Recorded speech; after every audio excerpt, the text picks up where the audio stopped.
بسم اللہ الرحمن الرحیم۔ حضرت ابو امامہ رضی اللہ تعالیٰ عنہ روایت کرتے ہیں کہ ایک شخص نے رسول اکرم صلی اللہ علیہ وسلم سے سوال کیا، یا رسول اللہ صلی اللہ علیہ وسلم مل ایمان، ایمان کیا ہے؟ آپ صلی اللہ علیہ وسلم نے فرمایا، تمہیں اپنے اچھے عمل سے خوشی ہو اور اپنے برے کام پر رنج ہو تو جان لو کہ تم مومن ہو۔ سبحان اللہ۔ اسی طرح ایک اور حدیث مبارکہ میں آتا ہے، حضرت عباس بن عبد المطلب رضی اللہ تعالیٰ عنہ سے روایت ہے کہ رسول اللہ صلی اللہ علیہ وسلم کو یہ فرماتے ہوئے سنا، ایمان کا مزہ اس نے چکھا، یعنی ایمان کی لذت اسے ملی جو اللہ تعالیٰ کو اپنا رب، اسلام کو اپنا دین اور محمد صلی اللہ علیہ وسلم کو رسول ماننے پر راضی ہو جائے۔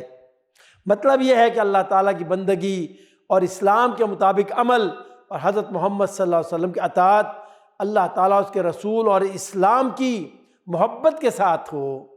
جس کو یہ بات نصیب ہوگی یقیناً ایمانی لذت میں بھی اس کا حصہ ہو گیا۔ ناظرین کرام، ایک اور حدیث مبارکہ میں امام بخاری رحمہ اللہ تعالیٰ نقل فرماتے ہیں، حضرت انس بن مالک رضی اللہ تعالیٰ عنہ روایت کرتے ہیں کہ نبی اکرم صلی اللہ علیہ وسلم نے ارشاد فرمایا، ایمان کی حلاوت اسی کو نصیب ہوگی جس میں 3 باتیں پائی جائیں گی۔ پہلی بات، اللہ تعالیٰ اور اس کے رسول کی محبت اس کے دل میں سب سے زیادہ ہو۔ دوسری بات یہ کہ جس سے بھی محبت ہو صرف اللہ تعالیٰ ہی کے لیے ہو۔ تیسری بات، ایمان کے بعد کفر کی طرف پلٹنے سے اس کو اتنی نفرت اور ایسی اذیت ہو جیسے کہ آگ میں ڈالے جانے سے ہوتی ہے۔ اللہ اکبر۔ اسی طرح ایک اور حدیث میں آپ صلی اللہ علیہ وسلم ارشاد فرماتے ہیں کہ حضرت امامہ رضی اللہ تعالیٰ عنہ اس حدیث کے راوی ہیں، ارشاد فرمایا، جس شخص نے اللہ تعالیٰ ہی کے لیے کسی سے محبت کی اور اسی کے لیے دشمنی کی، اور جس کو دیا اللہ تعالیٰ ہی کے لیے دیا اور جس سے روکا اللہ تعالیٰ ہی کے لیے روکا، تو اس نے ایمان کی تکمیل کر لی۔ جیسا کہ حدیث مبارکہ میں آتا ہے، من احب للہ وابغض للہ وعطا للہ ومنع للہ فقد استکمل الایمان۔ اللہ اکبر، اللہ اکبر۔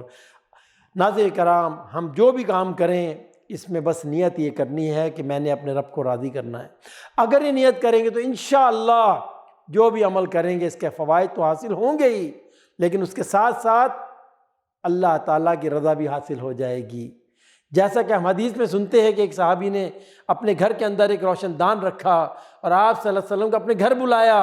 آپ صلی اللہ علیہ وسلم نے کھڑکی اور روشن دان دیکھا تو اس صحابی سے پوچھا کہ اس کا رکھنے کا کیا مقصد ہے، کیوں بنایا ہے اسے؟ اس نے کہا، یا رسول اللہ صلی اللہ علیہ وسلم، روشنی کے لیے، تازہ ہوا کے لیے آپ نے فرمایا تو اس میں سے روشنی اور تازہ ہوا کو آئے گی۔ اگر تو یہ نیت کر لیتا کہ اس سے اذان کی آواز سنا کروں گا، اللہ کے فضل و کرم سے تو بہت زیادہ اجر و ثواب حاصل کرتا۔ ناظرین کرام، ہم جو بھی عمل کریں ہماری نیت یہی ہونی چاہیے کہ اس سے اپنے رب کو راضی کرنا ہے۔ اللہ کے فضل و کرم سے اس عمل کے فوائد بھی حاصل ہوں گے، اس کے ساتھ ساتھ اللہ کی طرف سے بے حد و حساب اجر و ثواب بھی حاصل ہوگا۔ اللہ تعالیٰ اچھی نیت کے ساتھ ہمیں تمام کام کرنے کی توفیق عطا فرمائے۔ آمین یا رب العالمین۔ وصلی اللہ علی نبینا محمد وعلی آلہ وصحبہ اجمعین۔